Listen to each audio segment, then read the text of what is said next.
Welcome to The Story of Worlds 2022, League of Legends Season 12. Created and designed by Interactive Gaming. Before we begin this journey of Worlds 2022, we have to know who are the last holders of the previous edition. This name surprised many of us, but Edward Gaming have done it. 3 years after their last appearance at the League of Legends World Championship, having only made it as far as the quarterfinals 4 times in previous Worlds runs.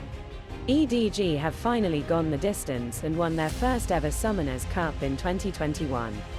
Worlds 2022 is composed of 2 stages, the group stage and the knockout stage.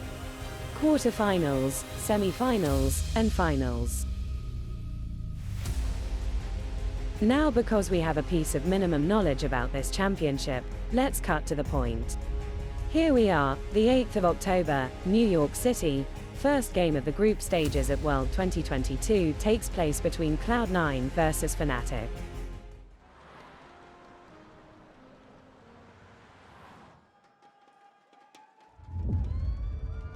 Welcome fans from around the world to the Hulu Theater, Madison Square Garden in New York City.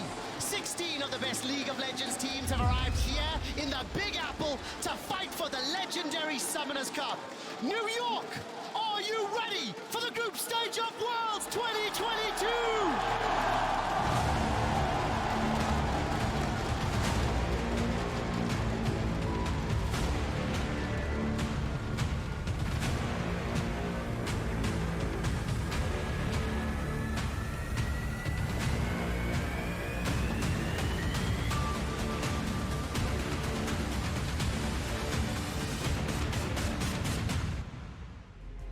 It was a balanced game, where both teams had great opportunities to win the game, and after all, Fnatic won the game by securing the Mountain Soul.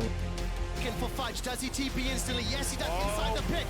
Nature's Gasp is thrown down. Glacial Prison does catch a Wonder. Now Fudge is inside. What more can he do? Sven is the target and retreat. Run! Evacuate! Cloud9 are trying to get away as Razork jumps onto Berserker. Fnatic fully commit. The Emperor's Divine cuts off Cloud9's retreat, but Berserker's doing so much damage. He's already taken down Razork. Hilly's low, Humanoid's low, and Jensen's hunting. That's a golden Hilly sack. New York, are you not entertained as Jensen finds Helisan? Humanoid gets one more back and Jensen looks for the double kill. Cloud9 with the scramble. Fudge also lived. Grouping up on Baron though, as you said, but earlier that thing will melt. Oh my god, Humanoid just picked up the death cap. Double TPs, one coming in from blue buff. Jensen arrives. Humanoid is a little late to the point. No flash available to him.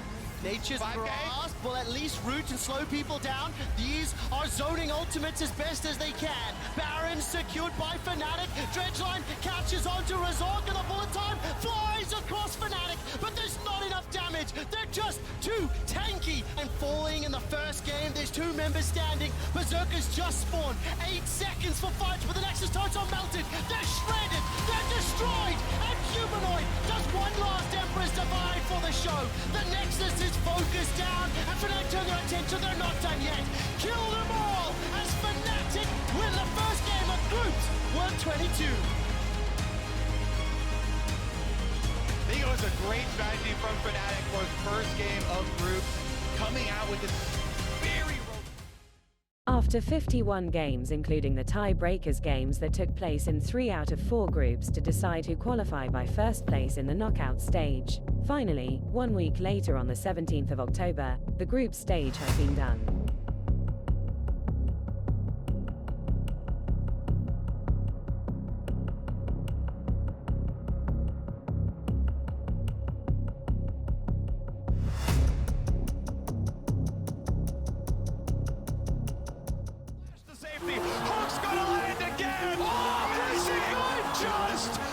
It's 3 in a row. There's 4. There's 5.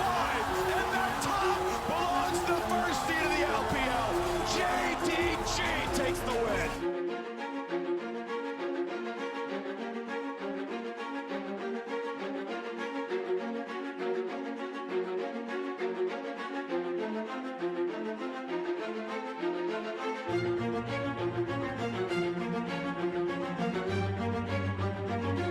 still doing some DPS here to the front line. Zeka goes in, and that time against his man. Hioshik still in hot pursuit, and Kingen has vengeance to exact. Rogue are ace. The game is over. The tie is broken, and DRX win the group.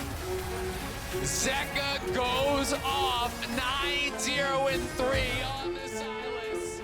And DRX makes short work of Rogue. Not even 25 minutes in the game. The Nexus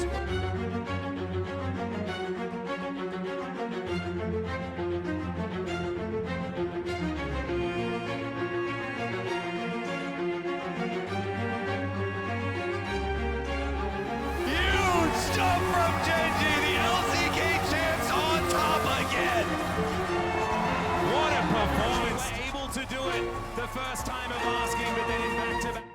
Before we advance to the second stage, let's have a look at the standings table.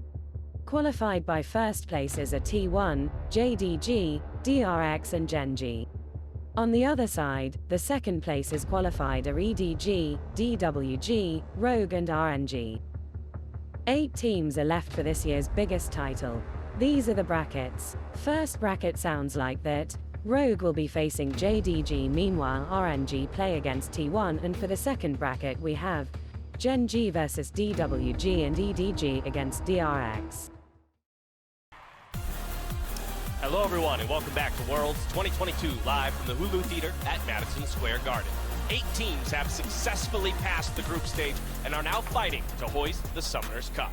Today we're starting things off in our first quarterfinal with the LEC's final home, their summer champions Rogue, facing off against the LPL champions in JDG. In the first bracket, things seem to be a bit comfortable for JDG and T1, them winning 3-0 each other. But in the last 2 days of the quarterfinals, the second bracket gave us the emotions we've been waiting for in this championship, where Genji and DRX won 3-2. We have to take a look at the last game where EDG had the lead twice. But in the end, they lost to DRX in the last series. They don't know they're all men, and that's a polymorph. Repose not possible. Deft has a flash, and he'll stay safe. But without a top laner, how do you fight as DRX? a massive pick onto King. He does have the TP, but he does have 50 seconds on the death timer. EDG now setting up for the dragon. Let's see if Deft can land the poke to potentially be a game changer. Q's goes ulti back up, 4K health, should be a clean smite. Whoa, it's gone! Hioshik gets the Ocean Soul! DRX don't need a top laner, they got a summoner spell. Viper attack, stays alive, double stun, Deft will not fall! Zeka will not allow it! Going with the Quadra kill in his first ever World Championship, and on his back he lifts the world, he lifts DRX, and New York erupts as DRX march for the Nexus. Zeka takes the Quadra, and he claims his rightful place in the World Championship semifinals. 2,942 days ago, Deft won a World quarterfinal, and today, thanks to Zeka, he does it again. The reverse sweep happens for DRX. Deft is able to remove the curse of quarterfinals. Man, these last 2 days, what a treat. The games yesterday, the games today have been so incredibly exciting. Such amazing moments we have had here in New York. It's just been such a treat to cast in both these last 2 series.